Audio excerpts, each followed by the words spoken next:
하십시오.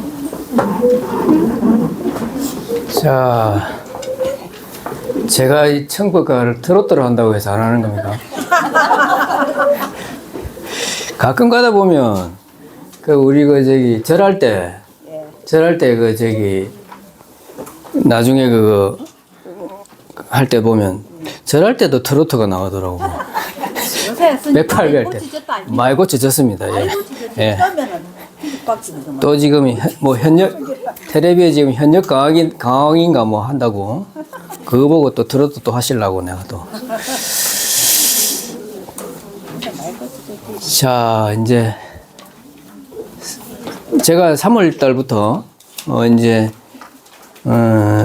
첫 번째 제 강의를 하게 됐습니다. 서장 강의를 하게 됐는데, 지금 이제 제가 고심정사에도 지금 한번 했고, 우리도 지금 거의 한 3분의 2 정도 지금 하고 있는데, 서장이라는 그 책은 어떻게 보면 뭐 관하선의 교과서 같기도 하지만, 또 노스님께서 출가하시기 전에 이 책을 읽고 동정일례에 이제 들었던 책이기도 하고, 또 이제 부처님 수행이 어떤 건가, 처음 그 기본에서 출발하는 거예요. 그래서, 그리고 어떻게 보면 중국 불교가 만들어낸 수행의 최종 결정판이라고 보면 되는 것이고, 그리고 이제 편지가, 주고받은 편지 중에 이제 65개 중에 스님들에 대한 편지는 2개 뿐이에요. 그러면 63개가 제가자들에게 보낸 편지라서, 수행뿐만 아니라 우리 일상생활에서 아주 도움이 되는 내용이 많습니다. 그래서 이 강의는 제가 전공 분야이기도 하고, 또 제가 여러분들을 절대 실망시키지 않을 자신이 있으니까 많은 분들이 들어오러 오셔주셨으면 뭐 사돈 8촌까지 다 데려오셔도 됩니다. 그리고 오늘 이제 할 내용은, 어제 제가 서울에서도 이제 특강을 하고 왔는데요. 서울에서 이제 난리가 난 내용이기도 합니다.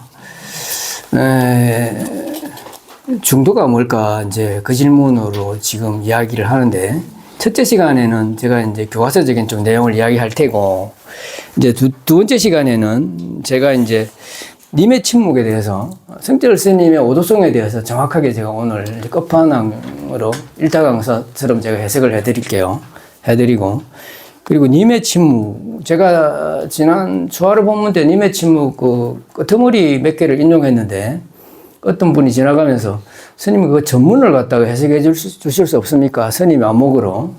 그래가지고 오늘 제가 작정하고 이번에 이제 님의 침묵에 대해서 한번 선사들이 보는 님의 침묵, 그런 것들을 한번 해석해 보려고 해요. 이 부분이 난리가 났다는 겁니다.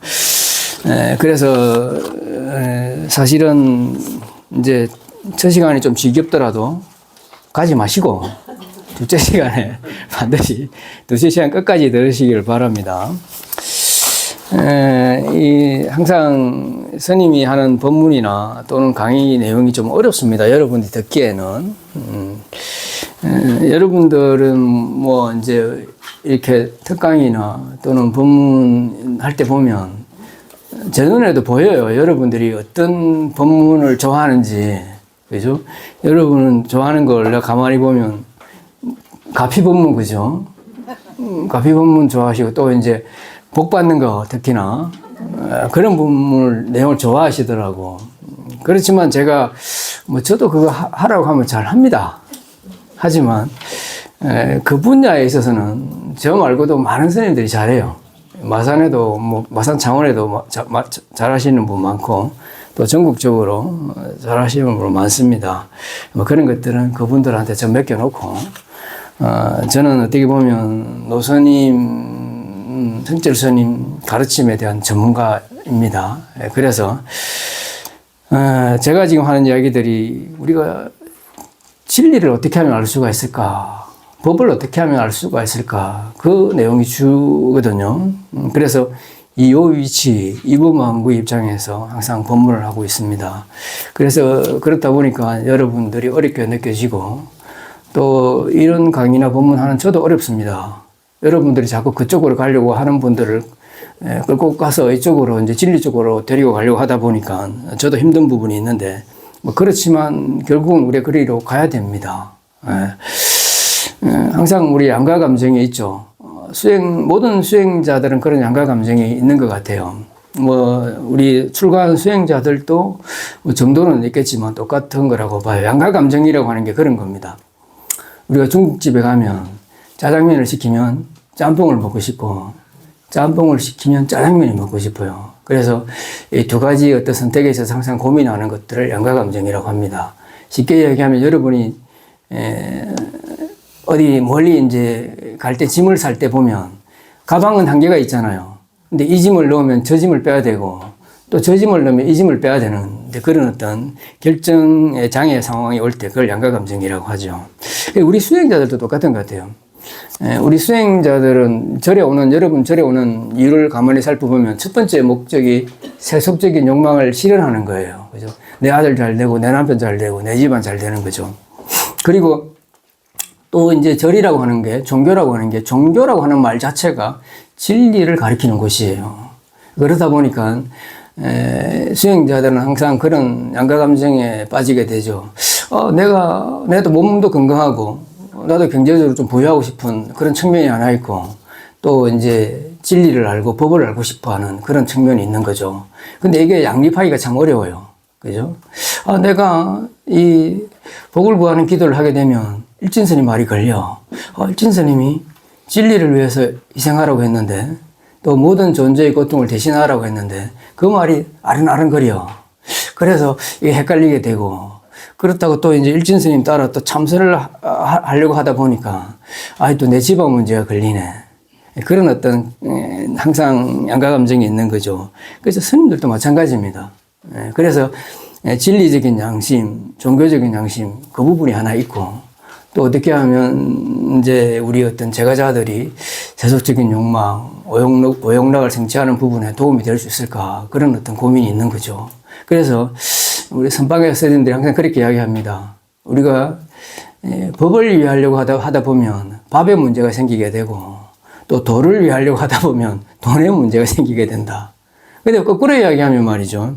우리가 수행자가, 여러분이 해당 안 될 수도 있습니다. 수행자들은 밥을 생각하다 보면 법을 잃게 마련이고, 또 돈을 생각하다 보면 도를 잃게 마련이에요. 그래서 수행자들은 어떻게 보면 정말 유무원고하고 도를 위해서 정진하다 보면 뭐 돈이나 밥 문제는 다 해결이 되거든요. 근데 거꾸로 수행자가 밥이 앞서고 돈이 앞서게 되면 도도 잃고 법도 잃고 두 개 다 잃게 됩니다. 그래서 우리가 그런 부분을 항상 유의하고 우리가 절에 오고 정진을 해야 됩니다. 왜냐하면 성철 스님의 유언이 그거기 때문이에요. 그래서 여러분 노스님 마지막 유언이 뭔 줄 아십니까? 참선 잘하라는 거예요. 그죠? 제가 마지막 시사였으니까. 그죠? 자, 우리가 노스님이 마지막으로 유언을 우리에게 남긴 게 참선 열심히 하라는 거예요. 근데 한번 제가 물어보겠습니다. 여러분 열심히 하고 있습니까? 대답 소리가 영 시원찮네. 아니, 우리 백년암 전체에 물어봐야 되는 질문이에요. 그죠? 우리 백년암 전체가 참선 잘하고 있습니까? 근데 제가 이 질문에 정말 답해보면 많은 점수를 줄 수가 없어요. 그렇잖아요. 그죠? 근데 우리가 백년암 문도절이 많지만 지금 현 시점에서 보면 이 우리 정인사가 최고로 많은 점수를 줄 수 있을 거예요. 지금 현 시점에서는 그래요. 3년 전 같으면 거의 빵점이지만, 그죠? 지금 현 시점에서 보면, 우리 정인사가 백년암 유언을 가장 잘 따르고 있다. 이번에 이제 용맹정진할 때 거의 60명 가까이가, 너무나 진짜 용맹정진을 했거든요. 그죠? 제가 감동을 받았습니다. 너무 열심히 하셔가지고. 그래서, 이런 어떤 우리는 성철 스님의 유언과 또 여러분 세속적인 욕망사에서 항상 우리 고민하게 되는 것이죠. 그리고 우리가 바른문에도 똑같은 내용이 있어요. 우리 여러분 매일 오늘도 읽었잖아요. 그죠? 악음발신 불의자고 인천복고 성문연가 내지 제이보살. 그죠? 그렇지만 그게 아니고 우리는 오직 세상성을 위해서, 세상성 발보리심을 위해서 정진하고 기도하고, 더 나아가서 모든 원효법계 중생이 일시동족 안욕따라 삼막 삼보리라고 매일 발심을 하고 절을 합니다. 그렇지만 우리는 인천 복부에서 한 걸음도 못 나가고 있어요. 그죠? 그래서 그런 것들이 우리가 이 발보리심이라고 하는 게 뭐예요? 지혜와 자비예요. 하나는 진리를 위해서 살겠다. 하나는 모든 중생들의 고통을 내가 대신하겠다는 거예요. 그죠?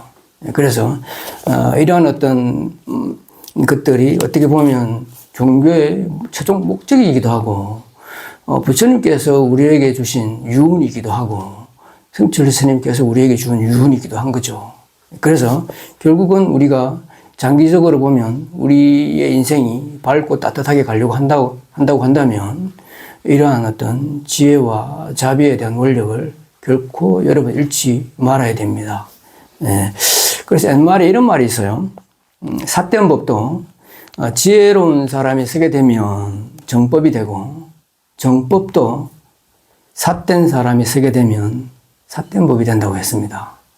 우리 성철 큰 스님의 가르침이 아무리 위대하고 아무리 훌륭하다고 해도 우리가 성철 스님의 가르침을 기복불교로 그리고 세속적인 욕망을 달성하려고 하는 도구로 쓰게 된다고 한다면 정말 큰 스님의 유언을 우리 스스로가 어기게 되는 거예요. 그래서 어떻게 보면 저는 이런 다짐을 제가 평생도록 잊지 않고 살아온 사람 중에 한 사람입니다. 그래서 어떻게 보면 이 말은 여러분에게 주고자 하는 가르침이기도 하지만 제에게 주는 다짐이기도 해요. 그래서 우리가 항상 이런 부분에 고민을 하셔야 됩니다. 그래서 제가 이 강의를 들어가기 전에 앞서서 서장에 보면 거의 맨 마지막 시간에 하게 될 내용인데요. 아직까지 여기 이제 저녁반에는 안 했는데 황지연 편에 이런 말이 있습니다. 오늘 나눠준 거 제가 일정표 받았죠, 여러분 다? 그 보면 맨 마지막 편이 하나 있어요, 그죠? 읽어보면 오타각세에 진리를 참고하는 것보다 더 수성한 일이 있는가? 봤습니까? 오타각세에 진리를 참고하는 것보다 더 수성한 일이 있는가? 언제든지 죽을 수 있음을 생각하여 한 살이라도 더 젊을 때 이 공부를 하여야 한다. 자, 이러한 마음으로 오늘 스님 강의를 들어주시기를 바랍니다. 자, 그러면 오늘 제가 준비한 강의 내용에 한번 들어가 보겠습니다. 중도가 무엇일까? 중도는 연기법과 동의어입니다. 제가 사실 이 부분은 백일본문을 통해서 다 말씀을 드린 부분이에요. 우리가 백일본문을 2번이나 제가 불교대학에서 강의를 했습니다. 여러분들이야 다 옛날 일이 돼서 다 까먹었을지 몰라도 사실은 제가 2번이나 강의했기 때문에 조금이나 이제 기억력이 있으신 분들은 이것들이 다 아마 여러분들에게 다 기억이 돼 있을 거라고 봐요. 사실은 이게 중도가 무엇인가라고 물으면 사실은 스님들 세계에서도 대답이 각각이고 제대로 또 대답할 수 있는 사람이 잘 없어요. 불교를 좀 공부했다고 하는 사람조차도 중도가 뭔가라고 물으면 사실 대답하기 곤란한 문제입니다. 그렇지만 백일본문을 통해서 노스님은 중도 공식이라고 말할 정도로 중도에 대해서 자세하게 이야기하고 있습니다. 그렇지만 우리가 백일본문을 다 읽어봐도 다 읽고 책을 딱 듣고 나서 중도가 뭐냐 딱 물으면 또 헷갈려요. 그죠? 그만큼 중도라고 하는 말 자체는 어렵습니다. 왜 어려울까요? 그건 깨달아야만 알 수 있기 때문에. 기본적으로 중도라고 하는 강의를 들어가기 전에 중도라고 하는 말은 연기법이라고 하는 말 자체가 그래요. 연기법은 깨달아야만 알 수 있는 거예요. 연기법은 부처님이 깨달은 내용이잖아요. 그죠? 그래서 우리가 분별로서는 알 수가 없는 거예요. 쉽게 이야기하면 망고 맛은 먹어야 알 수 있는 거잖아요. 그죠? 망고 맛을 어떻게 내가 여러분한테 전해줄 수가 있습니까? 못 전해줘요. 먹어야 알 수 있는 거지. 그죠? 망고 맛을 여기에서 수백만 명이 수백만 년 동안 토론해봐야 몰라요. 그죠? 네, 그러니까 망고 맛을 먹어야 알듯이 연기법은 깨달아야만 알 수 있다는 것을 전제로 하고 스님 말씀을 들어야 됩니다. 자, 101본문에 지금 이제 중도의 정의해서 제가 정의한 건 노스님의 이제 101본문과 초전법문경을 토대로 해서 이제 성철 스님께서 우리에게 말씀하신 것들을 제가 정의한 거예요. 자, 그게 보면 초전법문경에 양극단을 떠나서 중도를 정등하겠다. 이게 어떻게 보면 부처님께서 깨닫고 나서 맨 처음 한 본문의 첫 구절이에요. 이걸 갖다가 우리가 중도대선언이라고 해요. 그래서 중도라고 하는 부처님이 중도를 깨달았다고 했기 때문에 부처님의 깨달은 내용이 바로 중도라고 이야기하는 거예요. 그리고 그 부처님은 또 연기법을 깨달았기 때문에 이 중도가 바로 연기법이 되는 거예요. 그럼 양극단은 뭐예요? 우리의 지금 사바세계, 우리 어떤 분별의 세계, 집착의 세계, 무명으로 인해서 윤회하는 세계, 윤회의 세계를 뜻하는 겁니다. 그래서 그 연기법이라고 하는 것은 집성제와 멸성제로 나눌 수가 있는데, 자, 집성제라고 하는 것은 우리 윤회의 세계, 세계. 그럼 우리 반야심경에 보면 색이 나오고 공이 나오잖아요. 그죠? 그 세계를 윤회의 세계라고 이야기하고, 그 다음에 분별의 세계를 이야기하고, 또 현상의 세계를 이야기하고, 노스님은 101본문에서 상대 유한의 세계가 있고 절대 무한의 세계가 있다고 했어요. 그 상대 유한의 세계를 집성제라고 이야기하고, 아인슈타인은 물질과 에너지가 서로 연결되어 있다고 했으니까 물질의 세계를 집성제라고 이야기합니다. 자, 멸성제는 무명이 멸해서 나타나는 세계, 무한한 영원한 자유, 영원한 행복의 세계를 뜻합니다. 그 세계를 열반이라고 하고 공이라고 하고 반야지혜라고 하고 육조단경에서는 자성의 세계라고 하고, 그걸 갖다 노스님께서는 절대 무한의 세계라고 하고, 아인슈타인은 에너지의 세계라고 이야기합니다. 근데 깨닫고 나서 보면은 이것들이 둘이 아닌 세계가 펼쳐지는 거예요. 집성제와 초기 경전에서는 집성제와 멸성제가 둘이 아니다라고 이야기하고 있고, 윤회와 열반이 둘이 아니다라고 이야기하고 있고, 우리 반야심경에서는 색적 시공, 공적 식색이라고 이야기하고 있고, 유식에서는 분별과 지혜가 둘이 아니다라고 이야기하고 있고, 자, 육조단경에서는 현상과 성품이 둘이 아니다라고 이야기하고 있고, 자, 101본문에서는 노스님께서는 절대 무한의 세계와 상대 유한의 세계가 둘이 아니다라고 이야기하고 있고, 현대과학에서는 에너지와 물질이 둘이 아니다라고 이야기하고 있습니다. 이것은 깨달은 경계죠. 자, 그래서 이 중도라고 하는 것은 중간이나 적절함이 아니에요. 지금 우리가 지금 여러분들이 보고 있는 불교 개론서에서는 거의 대부분이 이 중간이나 적절함으로 해석해요. 그러면 부처님이 상식을 깨달은 게 아니에요. 적절함을 깨달은 게 아니라고. 그죠? 부처님 그럼 뭘 깨달았길래 중도라고 했을까? 그래서 그 가운데 중자를 쓴단 말이죠. 그러니까 대부분 사람들이 중간이야, 적절함이야, 이렇게 해석한다고. 여기서 말하는 중은 우리 어떤 멸성제를 이야기하는 거예요. 우리 분별 이전의 세계, 물질 이전의 세계, 언어도단 심행처멸의 세계, 그 세계를 중이라고 하는 거예요. 반드시 요거는 기억하십시오.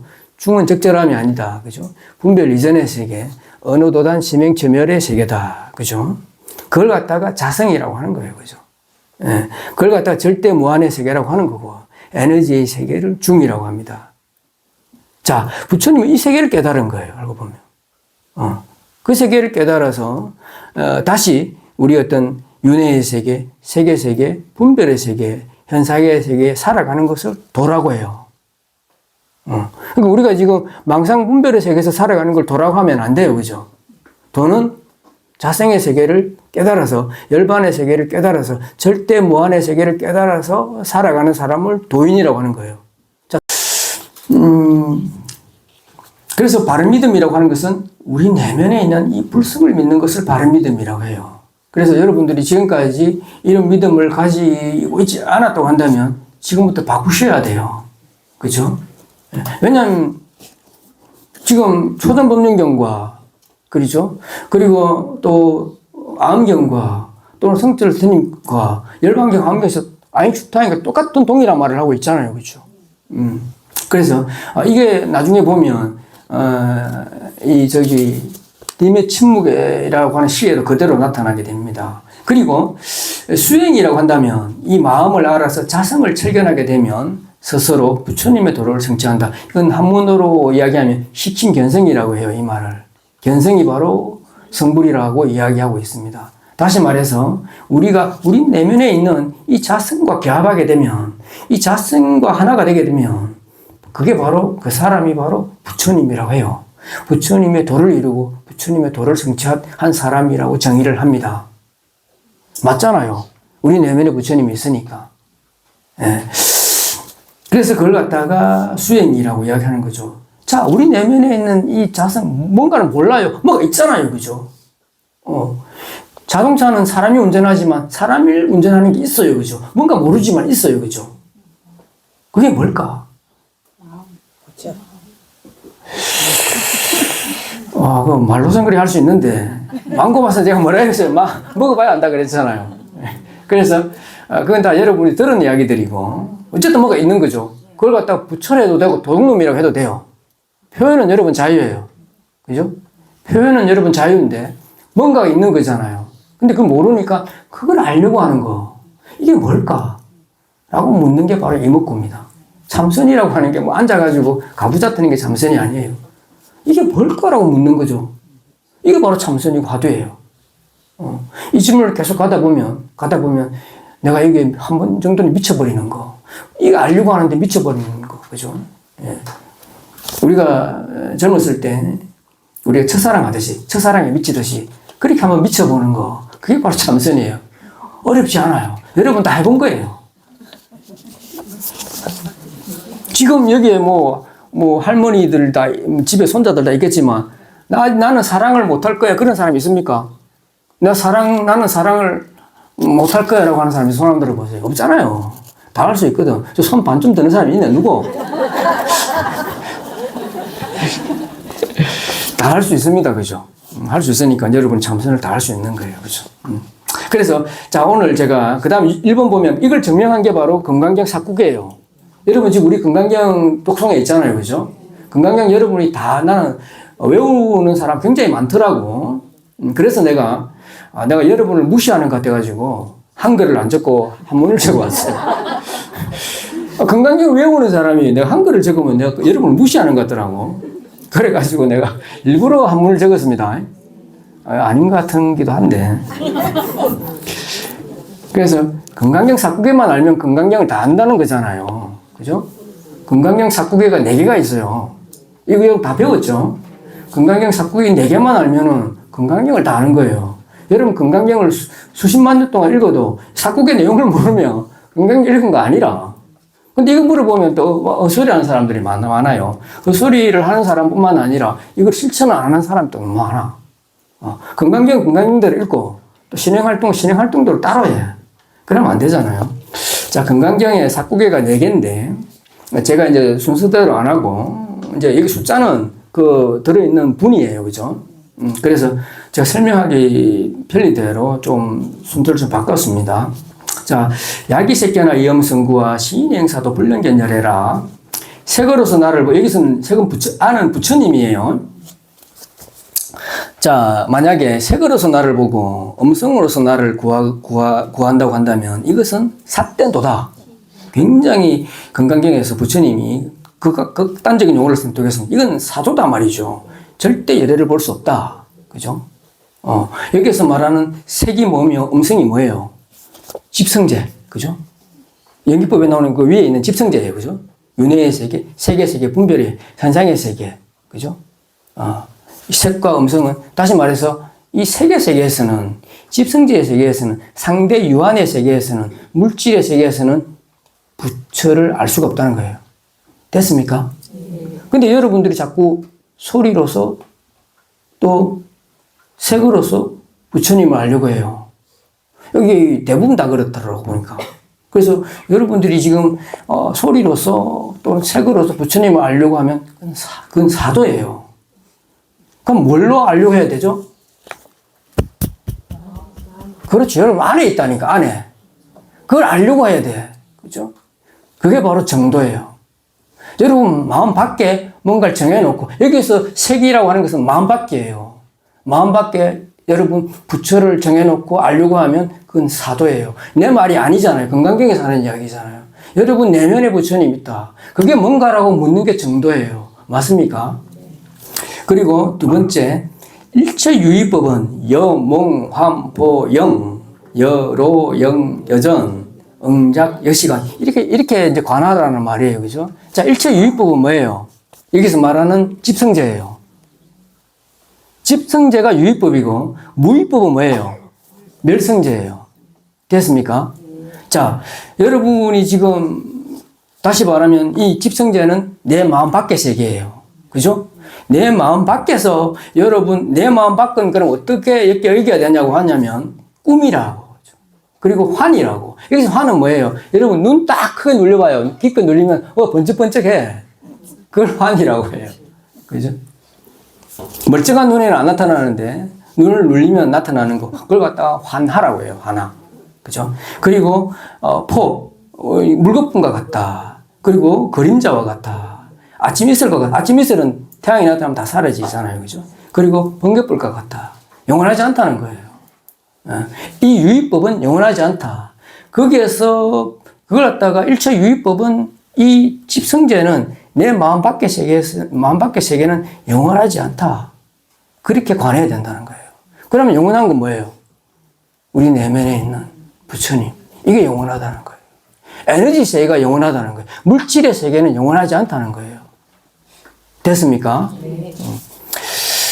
자, 이제 사구계에는 무명의 세계에 집착하지 말라는 거예요. 다시 말해서 양극단을 떠나라고 하는 중도 공식에 따르면 양극단의 세계를 떠나라. 이렇게 집착하지 말라는 첫 번째 문장을 갖다가 정명한 거라고 보면 돼요. 됐습니까? 그리고 이제 그 밑에 있는 것은 두 번째 자성현발을 내용을 갖다가 증명하고 있는 금강경의 문구예요. 첫 번째는 양극단을 떠나라고 지금 이야기하고 있고, 두 번째는 자성이 현발해야 된다라고 이야기하고 있어요. 자, 보면은, 자, 범소요상 계시허망이니 약견재상 비상하면 적견열해라. 범소요상, 여기서 상은 뭐예요? 집성제예요, 집성제. 집성제의 세계고. 자, 이 집성제에는 허망하니, 있는 바 모든 상은 허망하니 약견 재상비상. 여기 이 말을 잘 해석을 해야 돼요. 만약 여러분들이 모든 상이 상 아님을 본다고 한다면 열애를 본다는 거거든. 여기서 상 아님이 뭐예요? 멸성제. 내 마음에 있는 자성이 바로 상 아님이에요. 다시 말해서 여러분들이 약견 재상 비상이라고 하는 것은 재상, 상을 떠나서 성품을 보라는 거예요. 그렇게 봐야지만 여러분이 열애를 본다는 겁니다. 성품의 세계를 들어가라는 이야기죠. 됐습니까? 그리고 또 똑같은 말을 또 한 번 더 하고 있습니다. 10분장에서는, 장엄중토분장에서는, 자, 불응주색생심. 우리가 응무소주 이생기심에 요 두 개가 또 있어요. 그죠? 불응주색생심하고 불응주성향 미촉법 생심하라. 응무소주 하면 이생기심 하나니. 자, 여기서 색에 좋아하지 말고 또 성향 미촉법에 좋아하지 말라고 했어요. 그죠? 여기 색성향 미촉법은 뭐예요, 그러면? 또 집성제 세계예요. 물질의 세계예요. 내 마음 밖의 세계예요. 맞습니까? 내 마음 밖의 세계에 응당히 머물지 말라고 이야기했단 말이죠. 다시 말해서 양극단을 세계에 떠나라는 이야기입니다, 지금. 그죠? 물질의 세계를 떠나야 된다. 그죠? 자, 그 다음에 응무소조 이생기심이라고 했어요. 그죠? 통틀어서 이야기한 거예요. 이 모든 물질의 세계를, 양극단의 세계를 떠나라. 더 깊이에는 뭐예요? 무명을 꺼내야 된다라고 이야기하고 있습니다. 응무소주는. 자, 무명을 끊고 나면 응당이 머무는 바가 없으면 이걸 머무는 바가 없다고 해석하시면 안 돼요. 양변을 떠나야 된다. 무명을 꺼내야 된다. 이렇게 해석하셔야 된다고. 그렇게 되면 이생기심 뭐가 나와요? 여기서 마음 심자는 뭐예요? 우리 본래 마음이에요. 자성의 세계예요. 열반의 세계예요. 공성의 세계예요. 절대 무한의 에너지예요. 자, 우리가 양극단의 세계를 떠나게 되면 자성이 현발한다. 이게 바로 응무소주 이생기심의 내용이에요. 이제 됐습니까? 자, 금강경의 모든 구절이 뭘 이야기하고 있어요? 양극단의 세계를 떠나라. 양극단의 세계를 떠나게 되면 자성이 현발한다. 그 내용을 금강경은 이야기하고 있어요. 다른 거 이야기하는 게 아닙니다. 근데 금강경에서는 맨 마지막에 있는 불의법계에 대해서는 잘 이야기하지 않죠. 그죠? 내용에 대해서는. 그래서 제가 또 하나 여러분들 관심을 가지기 위해서 데미안이라고 하는 책을 또 들고 왔어요. 이거 가지고 올까 말까 고민을 하다가 그래도 내가 우리 정인사 보살님들의 수준을 갖다가 또 너무 얕게 보면 안 된다 그래가지고 데미안은 다 읽어봤을 거라 생각해서 들고 왔습니다. 그죠? 이거 한번 책은 다 봤죠? 안 읽어봤더라도. 그리고 이제 책장 한 몇 페이지는 정도 넘겨봤을 거라고 다 봐요, 저는. 그죠? 다 읽어보지는 않아도. 자, 지금 이 문구는 데미안의 첫 페이지, 첫 문장입니다. 데미안이라고 하는 소설에 헤르만 헤세가 썼거든요. 헤르만 헤세가 나중에 인도에 유학 가가지고 공부를 해요. 참선 공부를 하고 온 사람이에요. 그래서 이제 이 데미안하고 시타르타라고 하는 소설을 썼어요.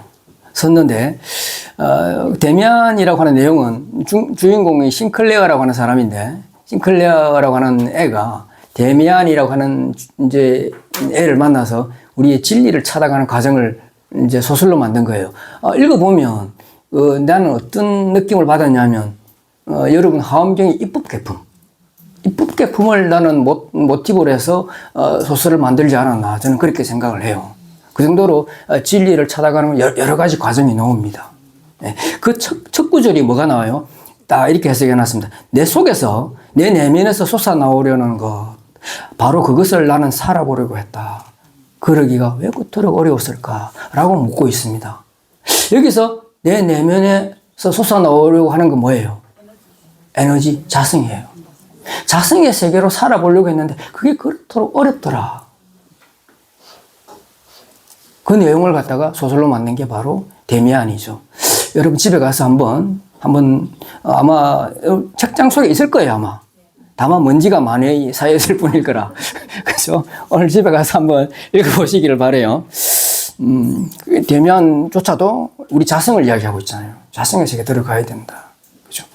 그래서 지금 앞에서는 지금 이 장에서는 양극단을 떠나 자성의 세계에 들어가야 된다라는 것들을 여러 경전과 또는 조사어록과 또 지금 소설을 통해서 제가 이야기를 했고, 그 다음에는 중도의 내용, 세 번째 내용인 불의법계에 대해서 증명한 내용들을 가지고 왔어요.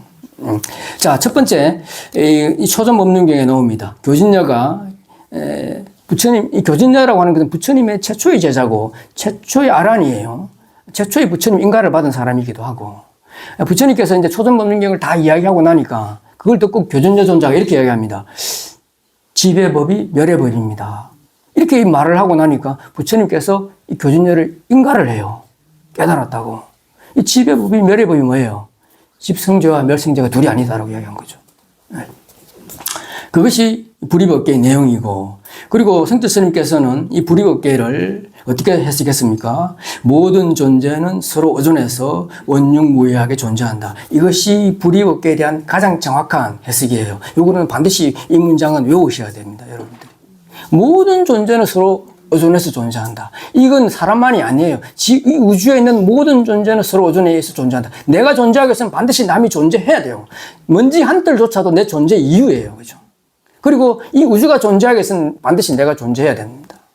그래 얘기해도 돼요. 내가 행복하기 위해서는 먼지 한 뜰조차도 불행하면 내가 행복할 수가 없어요. 그리고 반대도 마찬가지죠. 모든 존재가 행복하려고 하면 반드시 내가 행복해야 돼요. 그죠? 그런 이야기가 바로 불의법계의 내용입니다. 아인슈타인은 에너지와 물질이 둘이 아니다라고 이야기했습니다. 그게 바로 우리가 가장 잘 알고 있는 2년 MC-제거 에너지 질량 등가 법칙의 내용입니다. 그리고 육조 단경에서 이제 육자능 스님은 위 없는 대열반은 원만히 밝고 항상 고요하며 비춘다. 무상대열반 원명상적조라고 했어요. 그죠? 이 적조라고 하는 것이 바로 둘이 아니다라고 하는 의미예요. 이건 어떻게 보면 지금 우리 법당의 주벌이 비로사나 부처님이잖아요. 그죠? 비로사나 부처님을 한문으로 해석을 하면은 대적광명이에요. 대적광명. 대적광명은 어디에 있어요? 내 마음속에 있어요. 내 마음속에 있는 자성이 대적광명이라고 하는 거예요. 그 광명이 고요하면서도 항상 밝다는 거예요.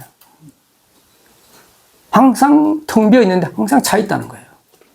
그것이 바로 대적광의 내용이에요. 그건 깨달아야만 알 수가 있는 거죠. 그래서 우리 자성의 내용은, 불성의 내용은 대적광명이다. 불이법계를 그대로 표현한 겁니다. 그래서 이 종합적으로 이것들을 이야기한 게 바로 5번, 6번이에요. 5번은 마지간 천태지 스님이 이야기한 것이고, 6번은 최상승론이라고 오조 홍인 스님이 이야기한 거예요. 읽어보면 여러분 이해가 다 될 거예요. 아까 이야기했던 1번, 2번, 3번이 차례대로 증명이 되는 내용입니다. 자, 마음이 이미 밝고 청정해져서는 상으로 양변을 차단하고, 상차를 이야기하는 건데요. 상차는 양극단을 떠나는 걸 상차라고 이야기해요. 그죠? 그리고 바로 중도에 들어가서는, 중도에 들어간다고 하는 것은 진여자성이 현발했다는 거예요. 중은 제가 뭐라 했어요? 자성의 세계라 했다 이야기했잖아요. 그죠? 자성의 세계에 들어가서 보니까 이제 상으로 이제를 비추니, 이 상으로 이제를 비춘다는 건 뭐예요? 불이법계를 이야기하는 거죠. 모든 것이 서로 오존해 있더라. 그것이 바로 부사의 부처님 경계가 줄어듦이 없다. 끊임없이 그 경계가 펼쳐지더라. 이 말입니다. 깨닫고 나서 보니까. 그다음 6번은 자, 똑같은 이야기 하고 있죠. 망념이 단절된 까닭. 망념은 뭐예요? 양극단의 세계예요. 분별의 세계예요. 그 세계를 떠나고 나서 보니까 진여정념이 원만히 갖추어지고, 진여정념은 자성의 세계예요. 열반의 세계예요. 절대 무한의 세계예요. 그 세계가 갖추어지고 보니까 적조의 진리가 생하더라. 적조는 뭐예요? 불이법계예요. 사사무예의 법계예요. 그죠? 자, 똑같은 이야기를 하고 있잖아요. 그죠? 그 세계가 바로 무예 열반이더라. 그래서 선종에서는 어떻게 읽었다가 수미산이 겨자씨에 들어가더라. 수미산이 겨자씨에 어떻게 들어갑니까? 수미산은 이 세상에 제일 큰 거고, 겨자씨는 이 세상에 제일 작은 건데, 그죠? 그 수미산이 겨자씨에 어떻게 들어갑니까? 그게 바로 불이법계를 가장 잘 상징적으로 설명한 거예요. 또 시를 하나 제가 읊어드리면, 국화옆에서 서정두 시입니다. 그죠? 제가 항상 인용하는, 그죠? 한 송이 국화꽃을 피우기 위해 봄부터 소쩍새는 그렇게 울었나 보다. 소쩍새하고 국화꽃 피우는 무슨 상관이 있어요? 그러니까 상관이 있는 거예요. 그게 바로 불이법계를 설명하는 거죠. 시간과 공간이 거기에는 다 원흉무약이 존재하더라. 그것이 불이법계에 대한 설명입니다. 그리고 또 법성계에 이런 말이 있잖아요. 그죠? 무량원급적 일념이요. 일미진중 함시방이라. 무량원급적 일념이라고 하는 것은 시간의 불이법계를 이야기하는 것이고, 일미진중 함시방이라고 하는 것은 공간의 불이법계를 설명하는 거죠. 자, 모든 경전과 조사어록과 그리고 또 논서에서 깨달음의 내용은 불이법계라고 증명하고 있습니다. 그리고 그 다음 장에 보면 노스님의 오도성이 있잖아요. 그죠? 오도성은 이 전체를 갖다가 다 그대로 이제 노스님의 어떤 안목으로 밝혀놓은 내용이에요. 그래서 다음 시간엔 이것들을 한번 이제 증명해보고, 님의 침묵이라고 하는 내용 자체도 불이법계를 그대로 해석하고 있습니다. 자, 침묵이라고 하는 것은 공의 세계예요. 님이라고 하는 세는 색의 세계예요. 님의 침묵은 색적 시공, 공적 시색을 이야기합니다. 그래서 오늘 첫 시간은 막 교리니까 여러분들이 조금 힘들었을 거예요. 그래도 재밌죠, 그죠? 둘째 시간은 더 재미있으니까 가지 마시고 10분 쉬고 하겠습니다. 예. 양변의 세계라고 했을까? 사실은 우리가 무명이라고 하는 게 서로 오존되어 있는데 그걸 모르기 때문에 양극단의 세계라고 합니다. 예. 자, 서로 오존되어 있는데 삶과 죽음도 둘이 아니고, 지혜와 자비도 둘이 아니고, 사랑과 미움도 둘이 아니고, 나와 남도 둘이 아닌데 우리는 항상 그걸 둘로 나누죠. 그죠? 사랑과 미움이 둘일까요? 근데 여러분 저 나가가지고 하늘을 한번 보세요. 이 하늘에 사랑과 미움이 있습니까? 좋고 싫고 나눈 건 여러분이에요. 그죠? 이 존재에는 사랑과 싫음이 없어요. 지금 오늘 여기 처음 오신 분이 제법 되는데, 내가 볼 때는 스님 처음 강의를 들으신 분들이 많은데, 이제 1시간 딱 듣고 나서 생각이 나거든. 아, 저 스님 좋은 스님이야, 나쁜 스님이야. 말을 안 해도, 그죠? 스님은 좋고 나쁜 게 속하지 않아요. 본인이 마음을 내는 거지. 그죠? 네, 그래서 존재에는, 내 밖에는 그런 게 없어요. 내가 이 세상을 좋게도 만들고 나쁘게도 만들어요. 근데 거기에서 멈추지 않지. 그죠? 거기서 멈추지 않아요. 부처님도 좋아하고 싫어하는 감정은 있어요. 그것을 첫 번째 화살이라고 해요. 부처님은 첫 번째 화살밖에 맞지 않아요. 본인 입으로 그렇게 말씀하셨어요. 근데 우리는 두 번째 화살부터 맞습니다. 그것이 영원할 거라고 생각을 해요. 사랑이 영원할 거야 라고 생각하는 사람이 있고, 미움이 영원할 거라고 하는 사람이 있는 거예요. 실체성을 부여하는 거예요. 두 번째 화살이에요. 그러면 어떤 현상이 나타나죠? 좋은 것은, 좋음이 바로 집착이 돼요. 싫음이 정으로 돼요. 이게 세 번째예요. 네 번째는 어떻게 돼요? 좋은 것은 죽어도 좋아. 이제 싫은 것은 죽어도 싫어 된단 말이에요. 이렇게 돼버리면 양극단의 세계에 들어가는 거죠. 예. 여기서 멈추지 않아요. 이제 네가 죽든 내가 죽든 해야 되는 거라. 예. 이렇게 돼버리면 이제 화살 공장에 들어가는 거라. 두 번째 화살이 아니라 화살 공장에 들어. 우리는 지금 화살 공장에 살고 있는 거라. 그죠? 우리는 다 네가 죽어야 내가 사는 세계에 살고 있는 거지. 그걸 갖다가 양극단의 세계라고 하는 거죠. 예. 그러려면 어떻게 돼요? 이 세계 벗어나려고 하면은 자성의 세계, 둘이 없는 세계에 들어가야 되는 거죠. 에너지의 세계는 둘이 없어요. 둘이 없다고 하는 말도 맞지 않죠. 모든 존재가 서로 오존되어 있는 세계가 펼쳐지는 세계. 그 세계에 반드시 들어가야지만 우리의 어떤 이 무명과 양극단의 세계가 없어지고 영원한 자유, 영원한 행복의 세계에 펼쳐지는 거죠. 다시 말해서 불교는 굉장히 유심론적인 경향이 강해요. 이 세계는 아무 잘못도 없는데 내가 좋고 싫고를 만드는 거니까. 그 이야기를 님의 침묵에서 하고 있습니다. 자, 성철 스님 오도송에 대해서 오늘 제가 딱 정리를 해드리겠습니다. 자, 이것도 제가 한글로 설라 하다가 풀이를 하려고 하다가 뭐 이 정도는 우리 이제 정의자 신도님들이 다 알고 있지. 그래서 내가 해석을 안 했습니다. 자, 노스님이 깨닫고 나서 쓰신 오도송이에요. 황화수류 곤륜정이요 일월무관 계지치미니 거연일소 해수리반이 청산어구 백운중이라. 자, 해석을 하면 황화강이에요. 황화강. 예. 화가 왜 하자를 쓰냐면 이게 너무 커요. 강이라고 하기도 그렇고 강이라고 하기엔 너무 크고 바다라고 하기보다는 바다보다 작아. 그래서 화라고 해요. 그 황화강 물이 흐르는데 곤륜산 정상이라고 했어요. 그죠? 곤륜산 정상이라고 하는 것은 우리나라 백두산맥처럼 중국에 산맥이 크게 두 개가 있어요. 밑에는 텐산, 밑에는 곤륜산이에요. 그 곤륜산에서 모든 물이 만들어져서 서쪽으로 흘러요. 중국의 모든 물은. 우리나라는 반대잖아요. 그죠? 우리나라는 동쪽에서 서쪽으로 흐르지만 중국에서는 동쪽에서 큰 산이 있기 때문에 동쪽에서 서쪽으로 흘러요. 근데 여기에서 왜 황화사 물이 거슬러 올라가서 곤륜산 정상으로 흐른다고 했을까요? 이게 핵심이고. 그 다음에 두 번째 문장에서는 일월무광 대지침이라. 해와 달이 빛을 잃는다 그랬어요. 해와 달이 빛을 잃고 대지가 깔아는다 그랬어요. 왜 해와 달이 빛을 잃고 대지가 깔아는다고 했을까요? 그리고 세 번째는 거연이라고 하는 것은 갑자기라고 하는 말이에요. 갑자기 한번 웃었단 말이죠. 한번 웃고 미친 사람도 이거 한번 웃었을까? 그리고 해수립이라고 머리를 돌린다는 말이에요.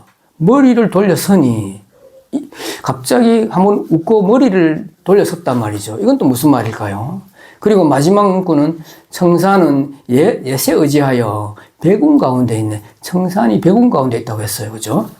자, 그러면 제가 이걸 한번 해석해 볼게요. 자, 여기서 황화강은 집성제의 세계예요. 분별의 세계예요. 윤회의 세계예요. 그럼 곤륜산은 뭐예요? 우리 멸성제의 세계, 열반의 세계, 자성의 세계, 절대 무한의 세계예요. 자, 그러면 지금까지는 이 황화강의 물이 곤륜산을 등지고 반대쪽으로 흘렀잖아요. 그죠? 다시 말해서 이 말은 원력과 발심을 뜻해요. 지금까지는 우리는 자성을 등지고 분별의 양극단의 세계를 살아왔어요. 근데 이제 지금부터는 자성의 세계를 향해서 살아가겠다는 거예요. 맞습니까? 예. 지금까지는 곤륜산을 등지고 내가 흘렀는데, 이제 곤륜산을 향해서 흐른다는 거잖아요. 그러면 내가 지금까지는 자성을 등지고 무명 속에 뛰어들었는데, 이제 무명을 등지고 자성을 위해서 살아갈 거야. 라는 어떤 다짐, 발심과 바른 믿음이 여기에 있는 거예요. 맞잖아요. 그죠? 이제는 권련산 정상을 향해서 진리를 위해서 난 살아갈 거야. 모든 존재 행복을 위해서 살아갈 거야. 라는 게 바로 황화수류 권륜정에 들어있는 의미예요. 여기에서는 바른 믿음과 원력을 이야기한 거예요. 그리고 일월무관 계지침은 뭐예요? 자, 하늘과 땅은 뭐예요? 양극단입니다. 양극단. 그죠? 그래서 지금 이 말은 양극단의 세계를 떠난다는 거예요. 다시 말해서 이 장은 수행을 이야기해요. 양극단의 세계를 떠나야 되고 떠나야 우리의 자성의 세계에 들어간다라고 이야기하고 있습니다. 맞습니까? 그래서 그런 것들을 선적인 표현으로 하늘도 무너지고 땅도 내려앉았다 이렇게 표현하는 거예요. 예. 똑같은 것이 나중에 님의 침묵에도 나옵니다. 예. 그래서 수행을 할 때는 반드시 양극단을 떠나야 돼요. 모든 우리 고정관념과 집착과 탐욕을 다 떠나야 돼요. 다 버려야 된다는 말이에요. 안 그러면 자성의 세계에 어떻게 들어갑니까? 그 이야기를 이렇게 일월무광 대지침이라고 표현했어요. 그죠? 그리고 이제 그 다음에 거연 한번 웃었단 말이죠. 웃었다라고 하는 말은 깨달았다는 말이에요. 깨달았는데 울 수는 없지 않아요. 그죠? 깨달았는데 우는 사람도 있습니다만 그건 환희의 눈물이고, 그죠? 한번 웃었다는 것은 깨달음이에요. 그리고 머리가 한번 돌려서 섰다는 말이죠. 머리를 다시 돌렸다고 하는 말은 여기서 이 머리라고 하는 말은 우리 인체에서 가장 중요한 거잖아요. 그죠? 심장하고 머리가 가장 중요한데 여기서 머리는 뭐예요? 자성이에요. 가장 중요한 우리 자성. 다시 말해서 자성이 나타났다는 거예요. 자성이 현발했다. 대원경지가 현발했다는 거예요. 세 번째, 그죠? 두 번째, 그죠? 두 번째. 그리고 청산, 어구, 백운중은 청산은 푸른 산이 구름 가운데 있다 그랬어요. 옛날 그대로, 그죠? 이 말은 뭘까요? 여기서 청산은 멸성제예요. 자성의 세계예요. 그리고 백운은 뭐예요? 윤회의 세계예요. 집성제의 세계예요. 물질의 세계예요. 다시 말해서 불이법계가 펼쳐지더라. 그죠? 불이법계를 그대로 표현했습니다. 청산하고 백운중이라. 그리고 그래서 전체적으로 읽어보면 이 첫 구절은 발심과 바른 믿음에 대해서 이야기했어요. 우리가 지금 자성을 등지고 살아왔는데 무명 속에 뛰어들어서 살아왔는데 지금부터는 무명을 등지고 자성을 향해 살아갈 거야. 내 내면에 있는 자성을 믿고 이제 살아갈 거야. 그게 바로 황화수류 권륜정의 내용이고, 두 번째는 수행을 이야기해요. 수행을 어떻게 해야 되죠? 양단을 떠나야 되죠. 그 깊이로는 무명을 떠나야 되죠. 수행을 이야기했고, 세 번째 구절은 자성이 현발했다. 깨닫고 나서 깨달음의 내용은 자성이 현발한 거다. 그죠? 자성이 현발한 걸 깨달음이라고 해. 그리고 자성의 내용은 뭐예요? 네 번째 구절, 청산오구 백운중이에요. 제가 앞 시간에 1시간 했던 내용이 이 네 구절에 다 나와 있습니다. 맞습니까? 자, 이제 여러분들은 제가 요거 제대로 이제 해석한 것만 해도 오늘 제가 밥값을 다 했어요. 여러분이 이제 어디를 가서 이제 성철 스님 오도성에 대해서 이야기할 수 있는 거라. 그죠? 이제 여러분들이 100년 하면 정체성이 딱 이제 확립되는 순간이에요. 어디를 가도 이렇게 이야기하면 욕도로 묵지 않아요. 너 어디서 들어노? 놀랜다니까. 그죠? 그래서 여러분들이 또 한 단계 더 이제 또 지식이 둬야겠습니다. 그죠? 자꾸 이 기만 높으면 안 되는데 큰일이라, 우리가. 자, 이제 문제 님의 침묵에 들어가 보겠습니다. 자, 여러분 님의 침묵 다 들어봤죠? 우리 고등학교 다 배웠잖아요. 내가 어제 그 젊은 친구가 있어서 지금 여기 제일 젊은 사람 누구예요? 40대 손 한번 들어봐요. 저기 한 명 딱 있네. 40대? 저쪽에도 있는 것 같은데. 40대 아니에요? 30대인가? 50대? 죄송합니다. 40대도 말이죠. 이 교과서에서 봤대요, 이거를. 40대에도 교과서에 봤다 하더라고, 님의 침묵에. 예. 그래서, 이제, 이 님의 침묵 이야기할 때 님이 과연 뭘까? 이게 이제 어떻게 보면 장안의 화제였잖아요. 그죠? 선생님들마다 다 해석이 달라요. 이제 뭐 이게 정말 사랑하는 님이다. 그죠? 또 이제 조국이다. 또 이제 한용운 스님이거든요. 용운 스님인데 나중에 이제 결혼을 해서 속대를 해서 이제 환속을 한 사람이라 스님이라 하기도 좀 그렇긴 한데 어쨌든 요 시를 지었을 때는 스님이에요. 그래서 이제 이건 이 님은 부처님이에요. 부처님. 한용운 스님이 백담사에서 참선을 해서 나름대로 한 소식 해서 지은 시예요. 그러니까 부처님이라고 해석하는 게 정확한 해석이에요. 그래서 이 님의 침묵이라는 의미는 두 가지로 해석할 수가 있어요. 수행으로 해석하게 되면 이 님을 갖다가 자성이라고 해석해야 되고 부처님이라고 해석해야 되죠. 진리라고 해석해야 되고. 자, 진리를 알려고 자성을 알려고 하면 어떻게 해야 돼요? 양극단을 떠나야 된다고 이야기했잖아요. 그죠? 자, 이 침묵이라고 하는 것은 침묵이 아니면 분별로서는 절대 진리를 알 수 없다는 의미입니다. 님의 침묵은. 양극단을 떠나야 되고 분별을 떠나야 돼. 침묵이 아니면 님은 알 수가 없어. 진리는 알 수가 없어. 그걸 지금 뜻하고 있는 거예요. 수행 입장에서 보면. 그리고 깨달음의 입장에서 보면 이 님의 침묵이라고 하는 말 자체가 불의 중도를 그대로 나타내고 있는 거예요. 불의법계를 그대로 나타나고 있는 거예요. 침묵은 공의 세계를 뜻하는 것이고 님은 세계 세계를 뜻합니다. 그리고 색즉시공, 공즉시색의 내용이 바로 님의 침묵입니다. 이렇게 해석하는 사람은 우리나라에 네뿐입니다. 이게 바로 진공, 묘의를 뜻하고 있는 거예요. 침묵은 진공을 뜻하고 있는 것이고 님은 묘의를 뜻하고 있는 것이에요. 다시 말해서 이 님의 침묵이라는 시는 불의법계를 시로 노래하는 거예요. 그러면 이제 여러분들이 이제 이해가 될 수 있을 거예요. 자, 처음부터 한번 읽어보겠습니다. 제가 한번 쭉 읽어볼 테니까 여러분 한번 눈을 감으시고 한번 들어보세요. 자, 님의 침묵. 님은 같습니다. 아, 사랑하는 나의 님은 같습니다.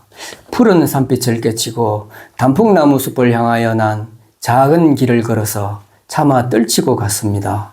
황금의 꽃같이 굳고 빛나던 옛 맹서는 차디찬 뒷걸이 되어서 한숨의 미풍에 날아갔습니다. 날카로운 척기서의 추억은 나의 운명의 지침을 돌려놓고 뒷걸음쳐서 사라졌습니다. 나는 향기로운 님의 말소리에 기먹고 꽃다운 님의 얼굴에 눈멀었습니다. 사랑도 사람의 일이라 만날 때에 미리 떠날 것을 염려하고 경계하지 아니한 것은 아니지만 이별은 뜻밖의 일이 되고 놀란 가슴은 새로운 슬픔에 터집니다. 그러나 이별을 쓸데없는 눈물의 원천을 만들고 마는 것은 스스로 사랑을 깨치는 것인 줄 아는 까닭에 걷잡을 수 없는 슬픔의 힘을 옮겨서 새 희망의 정수박이에 들어붙습니다. 우리는 만날 때 떠날 것을 염려하는 것과 같이 떠날 때 다시 만날 것을 믿습니다. 아, 님은 같지만 나는 님을 보내지 아니하였습니다. 제 곡조를 못 이기는 사랑의 노래는 님의 침묵을 휩싸고 돕니다. 자, 아무리 읽어도 이게 연인 간의 사랑의 노래 같기는 해요. 그죠? 그렇지만 그 이면에는 다른 뜻이 있다. 스님의 해석을 들어보시기 바랍니다. 여기서 우리가 조금 옛날 용어가 있어요. 깨치다고 하는 말이 있잖아요. 그죠? 푸른 산빛을 깨치다는 하는 말이 있고 뒤에 보면 사랑을 깨친다는 말도 있잖아요. 그것은 깨트리다, 유리를 깨다고 하듯이 깨다는 말입니다. 그리고 또 뒤에 보면 정수박이라고 하는 말 나오잖아요. 그죠? 그것도 이제 정수리를 갖다가 옛날 표현이에요. 이게 1926년에 지금부터 100년 전에 쓴 시예요. 그러니까 지금 용어가 많이 변한 거잖아요. 그죠? 자, 이제 들어가 봅시다. 님은 같습니다. 아, 사랑하는 나의 님은 같습니다. 님은 같다 그랬어요. 이게 뭔 말일까요? 이제 중도 불의에서 벗어난 거예요. 불의법계를 모르는 걸 님을 같다고 이야기해요. 님이 가버렸다. 그죠? 이 자성의 세계를 우리가 모르고 이 무명의 세계, 윤회의 세계에 떨어졌다는 이야기입니다. 불의법계를 모르는 것 때문에 우리가 윤회의 세계에 떨어진 것을 님은 같습니다. 아, 님은 같습니다. 라고 표현했습니다. 자, 푸른 산빛을 깨치고 단풍나무 숲을 향하여 난 작은 길을 걸어서 차마 떨치고 갔습니다. 여기서 푸른 산빛이라고 하는 것은 우리 열반의 세계고 또 절대 무한의 세계입니다. 자, 여러분, 푸른 산빛과 단풍나무 숲은 대꾸예요. 푸른 산빛은 뭐예요? 봄의 세계를 이야기하는 거잖아요. 봄의 세계를 이야기하는 것이고, 단풍나무 숲은 가을을 이야기하는 거잖아요. 그죠? 그래서 이 푸른 산빛은 열반의 세계, 멸성제의 세계, 절대 무한의 세계를 뜻하는 것이고, 자성의 세계를 뜻하는 것이고, 단풍나무 숲은 윤회의 세계, 상대 유한의 세계, 물질의 세계를 뜻합니다. 윤회의 세계를 뜻하는 거죠. 예. 다시 말해서 푸른 산빛을 깨쳤다고 하는 것은 그 자성을 깨트려버리고, 그죠? 자성을 깨트려버리고, 우리가 윤회의 세계, 윤회의 세계를 향하여 큰 길도 아니고 작은 길이라 그랬어요. 그죠? 큰 길도 아니고, 큰 길은 자성의 세계, 열반의 세계겠지. 작은 길이기 때문에 윤회의 세계예요. 윤회의 세계에 걸어서 차마 떨치고 갔습니다. 이렇게 표현했어요. 전 이거를 읽으면서 우리 어떤 발언문이 생각났어요. 발언문에 똑같은 말이 있습니다. 제가 한번 발언문 한번 읽어볼 테니까 요 구조랑 똑같은 표현이 있어요. 그래서 우리 그 발언문에 보면 그런 표현이 있어요. 이건 이산의 인사 발언문입니다. 제가 읽어볼게요. 저희들이 참된 성품 덩지었고 무명 속에 뛰어들어 나고 죽는 물결 따라 빛가소리 물이 들고 심술 굽고 욕심내어 온갖 번내 쌓았으며 보고 듣고 맛봄으로 한량없는 죄를 지어 잘못된 길 갈팡질팡 생사고에 헤매면서 나와 남을 집착하고 그런 길만 찾아다녀. 이 그런 길이 작은 길이에요. 그래서 저희들이 참된 성품 덩지였고 문명 속에 뛰어들었다고 하는 것이 바로 아까 말했던 님은 같습니다. 나의 님은 같습니다. 라는 표현이고, 나고 죽는 물결 따라 빛과 소리 물이 들고 작은 길을, 그런 길만 찾아다녔다고 하는 것이 바로 푸른 산빛을 깨트려버리고 단풍나무 숲을 향하여 작은 길을 갔다는 표현이에요. 맞습니까? 네. 그리고 똑같은 표현이 반복적으로 나옵니다. 황금의 꽃같이 굳고 빛나던 옛 맹수는 차디찬 뒷걸이 되어서 한숨의 미풍에 날아갔습니다. 자, 황금의 꽃같이 굳고 붙은 맹세하고 차디찬 뒷걸과 한숨은 또 대꾸예요. 그러면 황금의 꽃같이 굳고 빛나던 맹세는 뭐예요? 자성의 세계, 열반의 세계고, 차디찬 뒷걸의 세계는 무명의 세계, 윤회의 세계, 상대 유한의 세계, 물질의 세계를 뜻합니다. 또 다르게 해석하면 이 황금의 세계는 우리가 건강하고 기쁘고 즐겁고 부유한 때를 뜻하기도 하고, 또 이 차디찬 뒷거래 세계는 정말 어렵고 힘들고 죽음의 세계를 뜻하기도 해요. 자, 이제 우리가 이제 무명 때문에 이 윤회의 세계에 뛰어들어서 어떻게 보면 우리가 고생의 길을 우리 스스로 선택했다. 그것들을 이렇게 시적으로 표현했습니다. 그리고 이제 반전이 일어납니다. 여러분이 가장 좋아하는 단어가 나옵니다. 날카로운 첫 키스의 추억은. 안 좋아하는 사람도 있네. 제가 많은 큰 부정은 긍정으로 받아들이겠습니다. 날카로운 첫 키스의 추억은 나의 운명의 지침을 돌려놓고 뒷걸음쳐서 사라졌습니다. 나는 향기로운 님의 말소리에 기먹고 꽃다운 님의 얼굴에 눈물었습니다. 어떻게 보면 요것들이 여자분들이 가장 좋아하는 단어이기도 해요. 그죠? 자, 날카로운 첫 키스의 추억은 나의 운명의 지침을 돌려놓았다고 했어요. 근데 또 뒷걸음쳐서 사라졌다고 했어요. 날카로운 첫 키스가 뭐냐면 이건 발심입니다. 바른 믿음이에요. 날카로운 첫 키스라고 했잖아요. 이 계속된 키스가 아니라 첫 키스라 했단 말이죠. 그 다음 키스는 안 나와요. 그 날카로운 첫 키스, 우리가 발심과 원력이에요. 그죠? 발심과 원력을 하면 어떻게 돼요? 여러분, 운명이 지금부터 바뀌어요. 그죠? 나의 운명의 지침을 돌려놓는 거죠. 아까 제가 말했잖아요. 자, 첫 번째 우리가 황화수리 곤륜정이에요. 그죠? 황화수리 곤륜정이라. 이제 우리가 곤륜산을 등지고 살아왔는데 이제 비로소 발심을 하게 되면 곤륜산을 향하게 되는 거예요. 그게 그렇게 되면 지금 우리가 세속적인 욕망을 위해서 살아왔는데 이제 그것들을, 그 운명을 돌려놓게 되는 거예요. 이 운명은 뭐예요? 윤회의 세계예요. 윤회의 세계에 지침을 돌려놓는 거야. 그게 발심과 원력이 여러분 내 마음속에 자리 잡는 순간 이제 선순환이 여러분 내면에 일어나게 돼요. 보이지 않지만 일어나게 되죠. 비로소 여러분들이 진리를 향해서, 자성을 향해서 살아가게 됩니다. 그것들을 날카로운 척기서의 추억은 나의 운명의 지침을 돌려놓는다고 했어요. 근데 그것 바로 뒷걸음쳐서 사라졌다고 했어요. 근데 이 발심과 원력은 오래 가지 않습니다. 여러분 이제 지금 이 시를 읽게 되면 내 마음에 뜨거운 것이 올라와요. 아, 나 선인처럼 살아야지. 내가 원력을 가져야지. 발심을 가져야지. 하지만 이 문을 딱 나서고 나면 다 사라져요. 그 이야기를 지금 하고 있는 거라. 어떻게 할 거야, 이거를? 저는 이걸 갖다가 내가 지금 몸으로 겪은 사람이에요. 내가 이 스님 발심 여러분 잘 아시잖아요. 그죠? 세 가지, 그죠? 진리를 위해서 일시일생할 거야. 그리고 모든 존재의 고통을 대신할 거야.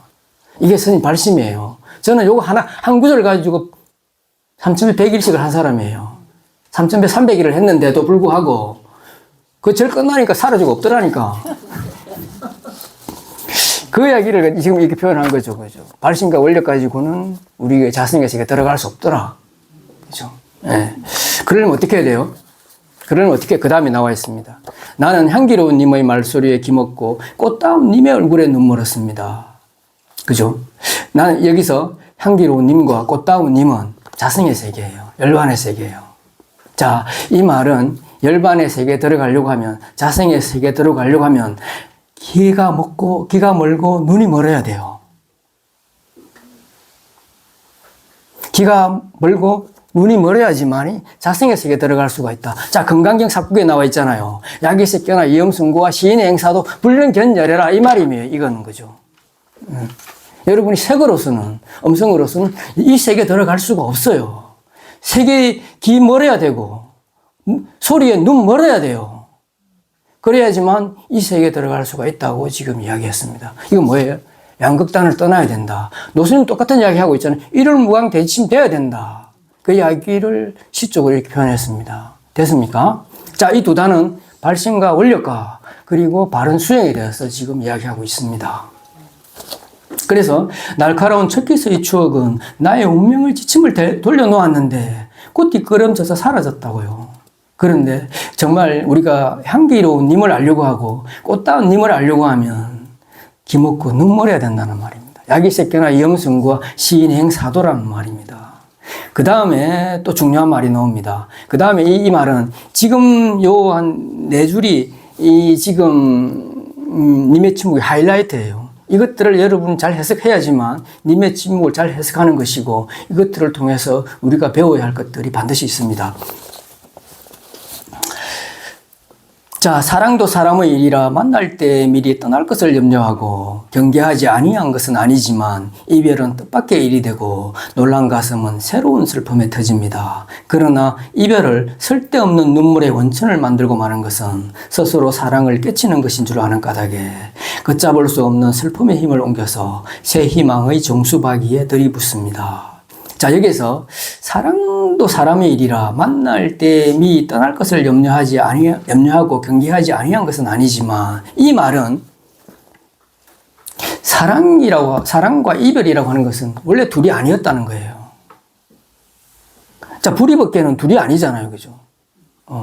우리가 이 말은 다르게 표현하면 사랑은 언제든지 이별할 수 있다는 말이에요. 사랑은 언제든지 미움이 될 수 있다는 말이에요. 그리고 반드시 이별은 반드시 새로운 만남이 있다는 거예요. 영원한 이별은 없다는 거예요. 영원한 사랑도 없다는 거예요. 우리는 거기에서 실제성을 부여하기 때문에, 아까 제가 이야기했잖아요. 양극단의 세계가 왜 일어나요? 실제성을 부여하기 때문에 우리 양극단의 세계에 4차 화살 공략에 들어간다 그랬잖아요. 사랑의 실체성을 보여하기 때문에, 미움의 실체성을 보여하기 때문에 화살 공장에 나는 죽어도 좋아, 죽어도 싫어가 된다 그랬잖아요. 근데 사실은 그런 게 없잖아요. 모든 사랑은 언제든지 미움이 될 수가 있고, 모든 미움은 언제든지 사랑이 될 수가 있는 거예요. 근데 우리가 실체성을 보여한다는 거라. 그래서 이별은 뜻밖의 일이 되고, 놀란 가슴은 새로운 슬픔에 터집니다. 이 말이 중요해요. 이별은 뜻밖의 일이 되고, 사실은 이별은 슬픈 게 아니죠. 슬픈 게 아닌데, 그게 슬픔으로 전이되는 것은 우리의 몫이에요. 그죠? 아까 말했던 세 번째 화살을 이야기하는 거예요. 이별이 반대 슬픈 건 아니에요. 제가 예를 하나 들어볼까요? 죽음이 반대 슬픈 건 아니라는 말이에요, 이 말은. 우리가 어떤 조사를 했는데, 내가 이 어디 조사에서 나온지는 모르겠는데, 우리가 여론조사를 했는데, 사람들이 가장 슬플 때, 어떨 때 가장 슬플까 여론조사를 했어요. 여러분 대부분이 아는 거예요. 첫 번째가 뭐냐 하면, 자식이 죽을 때. 인정하시죠, 그죠? 우리가 안 겪어봐서 모르지만, 자식이 죽은 사람들은 하늘이 무너지는 아픔을 겪는다고 그러잖아요, 그죠? 예. 그래서 자식이 죽을 때가 가장 큰 슬픔이래요. 그리고 이제 세 번째까지가 다 죽는 거 관련됐어요. 두 번째가 부모가 죽을 때. 그죠? 부모가 죽을 때도 두 번째가 슬프다고 해요. 그 다음에 세 번째가 배우자예요. 배우자가 죽을 때가 세 번째 슬픔이라고 해요. 근데 요 세 번째 댓글에 이제 배우자의 죽음에다가 나 댓글을 읽어봤는데, 진짜 말도 안 되는 댓글이 많아요. 반드시 슬프지는 않을 텐데. 앞에는 웃어도 화장실에 가서는 웃었을 건데, 이런 댓글이 많아. 뭐 저는 모르겠습니다. 근데, 그래요. 반드시 슬프지도 않은 건 사실인 것 같아요, 알고 보면.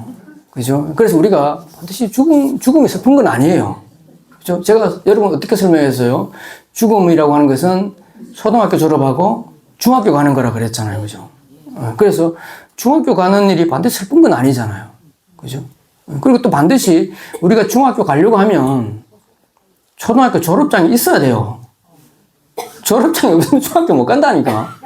그래서 반드시 죽어야 우리가 새로운 삶이 열려요. 근데 안 죽으려고 하면 어떡해?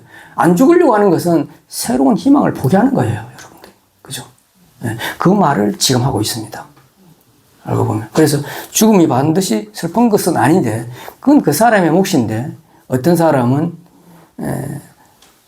이별을 갖다가 새로운 슬픔으로 여기더라는 말이고, 그것으로 그치지 않아요. 이별을 쓸데없는 눈물의 원천을 만든다는 겁니다.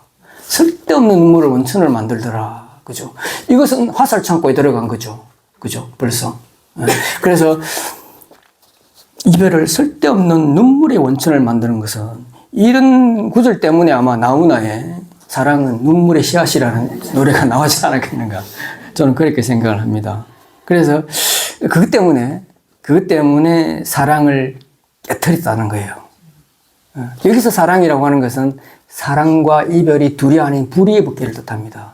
그것 때문에 우리 불이법계를 모르고 양극단의 세계에 들어가더라, 이렇게 표현했어요. 그것들을 시로 표현했어요. 자, 그것 때문에 우리가 이별을 슬픔과 눈물의 원천을 만드는 것 때문에 불이법계를 깨트리는 것인 줄 아는 까닭에, 자, 그 다음에 중요한 말이 나옵니다. 걷잡을 수 없는 슬픔의 힘을 옮겨서 새 희망의 정수박이에 들이붓습니다. 이 말이 가장 중요한 표현인 것 같아요. 제가 볼 때는. 자, 여기에서 우리가 이 이별이라고 하는 말은 어떻게 보면, 여기서 사랑이라고 하는 말은 어떻게 보면, 사랑이라고 하는 말은 건강하고 또 부유하고 즐겁고 행복한 삶을 표현할 수가 있겠죠. 그리고 여기서 이별이라고 하는 것은 사랑의 이별이다 포함되겠지만 좀 슬프고 힘들고 정말 괴롭고 죽음을 또 표현할 수가 있을 거예요. 그죠? 그렇지만 그런 것들이 걷잡을 수 없는 슬픔으로까지 가면 안 됩니다.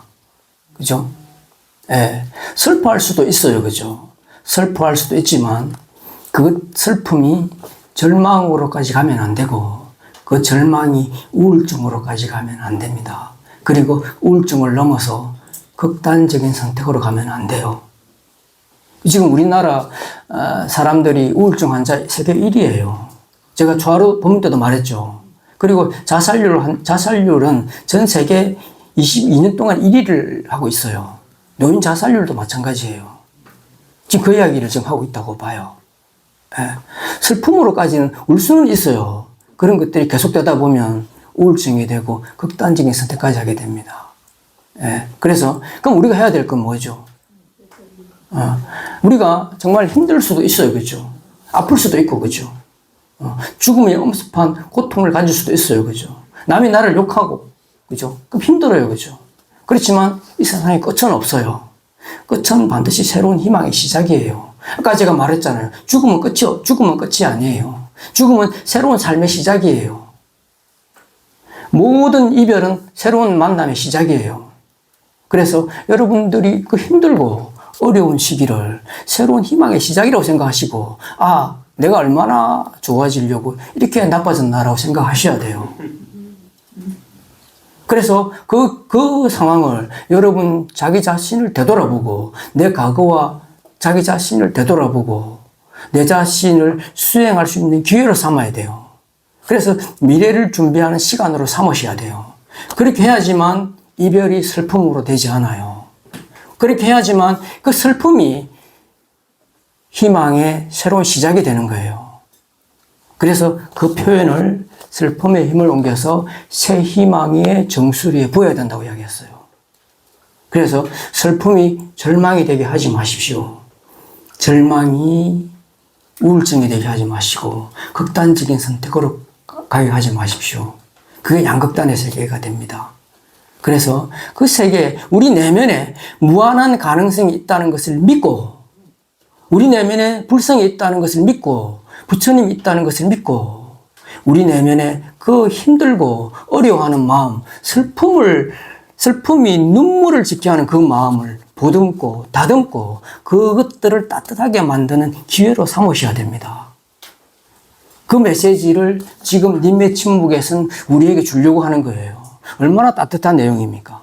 그죠? 자, 이 부분에서 박수를 한번 치세요.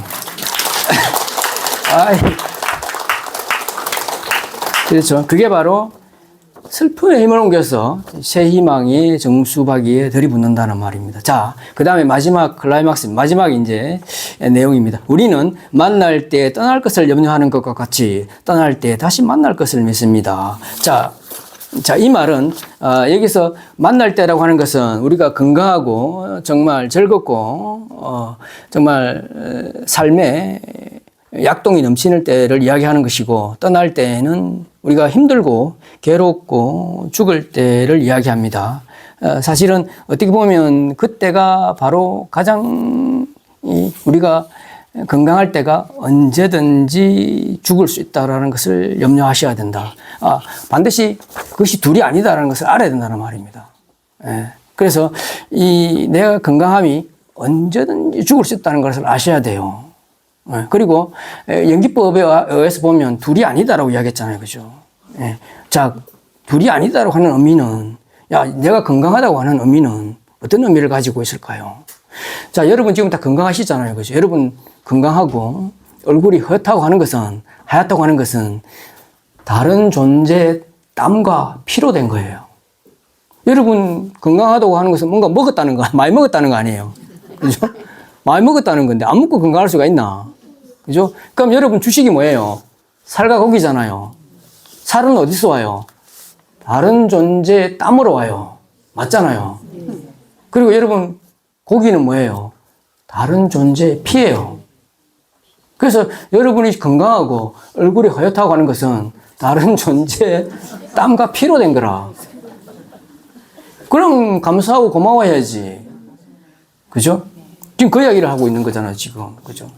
그래서 우리가 정말, 만날 때 항상 떠날 것을 염려해야 돼요. 준비를 해. 살아있을 때, 이 말은 살아있을 때 죽음을 준비해야 된다는 거예요. 여러분. 사랑할 때 더 사랑해야 된다는 거예요. 언제든지 그 사랑이 미움이 될 수 있기 때문에, 이별이 될 수 있기 때문에, 사랑할 때 더 사랑해야 되고, 건강할 때 더 건강에 신경을 써야 되고, 살아있을 때 반드시 죽음을 준비해야 된다는 겁니다.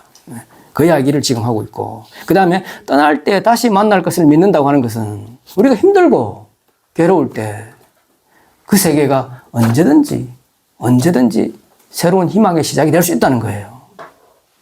정말 힘들고 내가 죽을 만큼 어렵고 죽을 때조차도 반드시 여러분 그렇게 생각하셔야 돼요.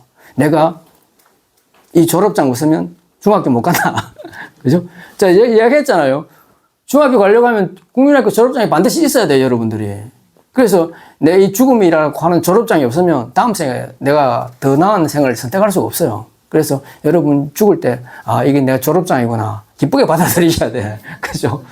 그 의미를 지금 떠날 때 다시 만날 것을 믿는다라고 이야기하고 있어요. 그래서 여러분 힘들고 어려울 때 내가 얼마나 잘 되려고 이렇게 어렵나 생각하시고 여러분에게 용기와 희망을 주셔야 돼요.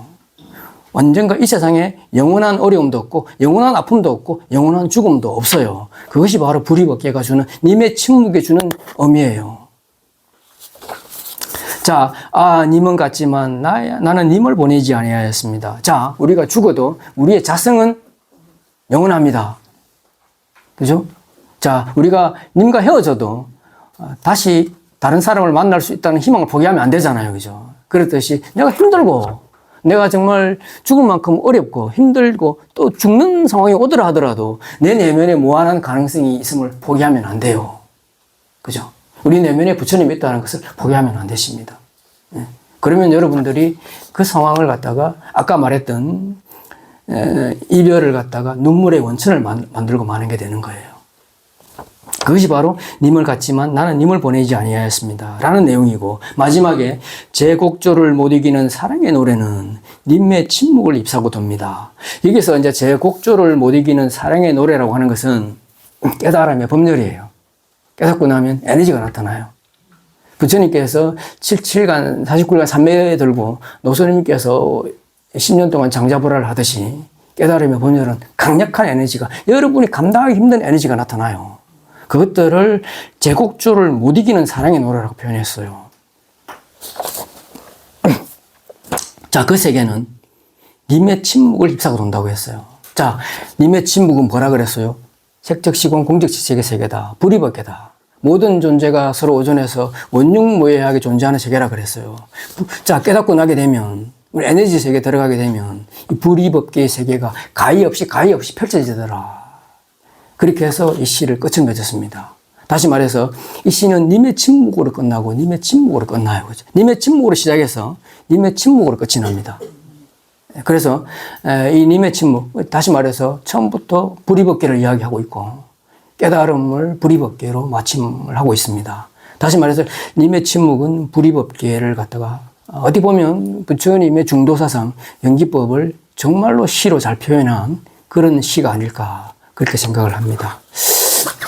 그래서 다시 한번 여러분들이 한번 이 시를 한번 스님이 이제 쭉 해석한 대로 읽어보시면 여러분들 삶에 많은 도움이 될 거라고 저는 생각을 합니다. 자, 그리고 그 다음에 제가 서장에서 이제 배울 불이법계를 이제 쭉 적어 왔는데, 첫 번째 이제 길룡회인과 응무소주 이생기심의 같은 점과 다른 점, 이건 뭐 시간이 없어서 제가 지금 못 하겠고요. 제가 스님 서장 강의할 때 반드시 들어오시기를 바라요. 아주 중요한 내용입니다. 그리고 그 다음에 이제 이번은 이제 이것도 서장에 나와 있는 내용이에요. 나와 있는 내용인데, 한번 읽어보면 우리 어떤 살아가는 모습을 갖다가 정말로 참 위트 있게 잘 표현했다가 생각이 됩니다. 자, 진리를 알지도 못하고, 우리 진리를 알지 못하잖아요. 자신이 어디서 와서 어디로 가는지도 알지도 못하면서 우리가 어디서 왔는지 어디로 가는지 모르잖아요. 그러면서 우리가 하고 있는 걸 보면 이렇다는 거예요. 다른 사람의 일이라면 작은 일, 큰 일 할 것 없이 알지 못하는 것이 없다. 어떻게 이렇게 우리 삶을 갖다 잘 표현했을까? 우리는 내 자신은 몰라. 내 자신은 모르는데 우리나라 사람이요, 전 세계 남에 대한 관심이 가장 많은 민족이에요. 네. 내 자신은 모르는데 내 옆집에 숟가락 하나까지 뭐가 있는지 알아. 몇 개인지 다 알아. 그리고 여러분들 인사할 때 보면 오래간만에 만나면, 야, 네가 왜 이리 살이 쪘노? 뭐 내 살찌는데 보태준 게 있나? 자, 그러면 또 그런다. 야, 내가 니를 위해서 하는 거야. 네 인생이나 잘 살아. 그렇게 얘기하잖아, 우리가. 그 정도로 우리가 남의 인생에 관심이 많아요. 네? 이제 좁은 나라에 많은 사람이 살다 보니 그렇게, 그걸 정의라고 이야기하는데, 그런 이야기 함부로 하시면 안 돼요. 그 무심코 던진 돌이, 개구리는 맞아 죽습니다. 그래서 살찐 사람한테 그런 얘기 함부로 하시면 안 돼요. 그리고 또 우리나라 사람들이 또 남의 시선에 제일 민감한 민족이에요. 그러니까 우리가 우울증 자살이에요. 이건 남의 시선에 너무 민감해요. 남의 칭찬에, 유행에 너무 민감해. 아까 지금 회장님이 뭐 두바이 쫀득쿠키 내가 어제 서울 갔다 왔는데 아니 서울역에 한 50m 100m 줄이 서 있어. 나 이게 무슨 일인가 불났나 싶어 물어봤다니까. 내가 두바이 쫀득쿠키 살라고 그래서 줄 서 있다는 거야. 요새 국민학교 가면 애들이 그거 안 먹으면 왕따 당한다는 거야. 그러니까 아버지가 일주일에 쉬어야 되는데 체육복 입고 와서 줄 서 있더라니까. 그거 뭐 때문이에요? 남의 시선 때문에 그렇잖아. 여기 남자분 몇 분 안 계시는데 남자분들은 다 동의하는 게 있거든요. 여자분들 그 명품 백에 집착하는 거. 아니 가방이라고 하는 게 튼튼하고 뭐 안전하면 되잖아요. 근데 그게 왜 집착하지? 남자들은 그 전혀 이해를 못해. 절대 이해 못해. 그죠? 그리고 여자들이 남자 이해 못하는 게 있어요. 시계에 집착하는 거. 그죠? 아, 그 무거운 시계를 왜 차? 나는 30년 동안 시계 없이 살았거든. 아, 시계라고 하는 게 가볍고 시간만 맞으면 되잖아. 근데 2천만 원, 3천만 원짜리 막 사고 다니거든. 그죠? 그게 뭐예요? 남의 시선 때문이지. 그죠? 그래서 우리 민족이, 남의 관심도 제일 많고, 또 남의 시선에 대해서 정말 민감해요. 예. 그래서, 또 이렇게 너무 남의 시선에 이제 민감하다 보면은 어떤 현상이 나타납니까? 남의 시선에 너무 좋을 때는 좋아요, 그게. 좋을 때는 좋은데, 남이 나를 과도하게 비난하게 되고, 또 그런 것에 대한 어떤 과도하게 반응하다 보면, 나중에 우울증이 걸리죠. 그게 계속되다 보면 우리가, 또 극단적인 선택까지 하게 됩니다. 자, 우리가 남의 인생에 너무 과도한 관심을 가지든지 또는 남의 시선에 과도한 반응을 한다는 것들은 딱 한 가지로 뜻이 모아져요. 자기 기준이 없다는 거예요. 내 기준이 없어. 행복과 불행의 기준이 다 남의 시선에 있어. 그죠? 남의 삶에 있어요. 그러니까 그러한 과도한 반응과 과도한 간섭을 하게 되는 거죠. 그래서 지금부터는 여러분 자기 자신을 바라봐야 돼요. 여러분 자기 자신을 바라보는 것이 바로 참선이에요. 여러분 자기 자신을 바라보게 되면, 내면에 들어가 보게 되면 엄청난 탐욕과 집착과 어리석음이 있어요. 그것들을 마주해야 돼요. 첫 번째는 여러분들이 그것들을 마주해야 되고 바라봐야 되고 받아들여야 돼요. 그 작업이 사실은 죽음보다 더 어려울 수가 있어요. 그렇지만 여러분 포기하시면 안 돼요. 그것들을 바라보고 마주보고 보듬고 사랑해 주셔야 돼요. 그것이 바로 수행입니다. 그것이 바로 반야지혜예요. 그래서 그 탐욕과 집착과 그리고 열등감과 그리고 어리석음을 따뜻하고 밝게 만들어 주셔야 돼요. 그것들이 바로 님의 침묵이에요. 그것들이 바로 부처님께서 말하고 있는 우리 내면의 밝음과 따뜻함이라고 하는 거예요. 지혜와 자비가 있다고 하는 거예요. 여러분 내면에 있는 무한한 가능성을 여러분 내면에 있는 여러분 자기 자신을 바라보는 데 서셔야 돼요. 그래서 결국은 여러분 자기 자신을 밝고 따뜻하게 만들어 주셔야 돼요. 그래서 여러분들이 정말 힘들고 어려울 때 이것조차도 여러분들이 이 세상에 주는 선물이라 생각하시고, 그것 없이는 내가 결코 진리의 세계로 갈 수 없음을 분명히 인식하신다고 한다면 내 지금 어려움과 아픔과 힘듦이 결국은 진리의 속으로 갈 수 있는, 진리를 향해 갈 수 있는 양식이라고 생각한다면 그것에 감사하는 마음을 가질 수밖에 없습니다. 그것이 바로 여러분을 사랑하는 작업이고, 그것이 바로 여러분을 바라보는 작업이고, 그것이 바로 여러분에게 힘을 주는 작업입니다. 그렇게 해야지만 우리에게 있는 끊임없는 내 밖을 향한 내 부처님을 내 내면에 있는데도 불구하고 내 밖에 부처님을 만들어 놓고 가피를 받으려고 하는 우리의 탐욕을 갖다가 극복할 수가 있고, 끊임없이 내 밖에 절대자를 만들어 놓는 행위를 하지 않을 수가 있고, 끊임없이 내 밖에 귀인을 찾고 내 밖에 나를 사랑하는 사람을 찾지 않게 됩니다. 여러분들이 여러분을 밝고 따뜻하게 만들지 아니했는데 내 밖에서 근데 밝고 따뜻한 사람이 여러분을 사랑할 수는 없어요. 내가 나를 사랑하지 않는데 남이 나를 사랑할 수 있다고요? 그건 있을 수가 없어요. 그리고 내가 나를 사랑하지 않는데 남을 사랑한다고요? 그건 가식이에요. 내가 어둡고 차가운데 내 주변에 밝고 따뜻한 사람이 온다고요? 왜 오죠, 그 사람이? 그 사람도 밝고 따뜻한 사람을 원하는데 차고 어두운 사람을 옆 오기를 바랄까요? 그러지 않아요. 그래서 여러분이 해야 될 일은 밝고 따뜻한 사람 찾지 마세요. 여러분을 밝고 따뜻하게 만드셔야 돼요. 그게 참선이에요. 여러분이 여러분을 밝고 따뜻하게 만들면 밝고 따뜻한 사람이 구름처럼 모입니다. 그것이 바로 이 중도가 주는 교훈이에요. 내 자신을 밝고 따뜻하게 만들자. 그게 바로 자기 사랑이에요. 자기 사랑이 이 세상을 밝고 따뜻하게 만듭니다. 내 하나 변해서 이 세상을 밝고 따뜻하게 만드는 게 바로 부처님 가르침의 핵심이에요. 출발점이에요. 그것을 보여준 사람이 누구예요? 부처님이에요. 부처님 하나 자기 자신 밝고 따뜻하게 만들어서 수많은 사람이 수천 년 동안 밝고 따뜻하게 됐잖아요. 그래서 여러분 자신을 밝고 따뜻하게 만들면 여러분 가족이, 이 사회가, 이 지구가, 이 인류가, 이 우주가 밝아지는 거예요. 그것이 성철 스님이 우리에게 주는 중도의 가르침의 핵심입니다. 자, 마지막에 제가 이 말을 전하면서 마치겠습니다.